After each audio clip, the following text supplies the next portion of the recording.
What if you only get a view on the matter once you thought about it? Right. And that's fair. I mean, Aristotle will agree with that. You can't become a good harpist unless you picked up a harp. You can't be a bad harpist either unless you've picked up a harp. You can't be good or bad at something that you've never even set, your hands to. But I wonder also, instead of thinking of these pre-theoretical, you're right, it's just a theoretical concept. So you would have to have some theoretical view on it. That makes sense. But I think I use the word pre-theoretical just because it has that assonance in it, pre-phi. But I guess suppose pre-philosophical, before you've thought about philosophy. And let's try to push this a bit further.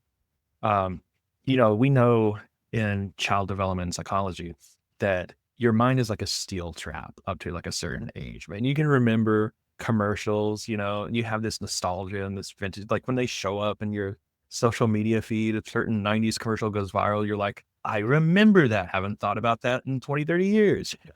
But it just traps things in there. And I just wonder, it is from an empirical, from a scientific and functionalizable point of view, from a quantitative point of view, it'd probably be really hard to pull that out because it's not functionalizable.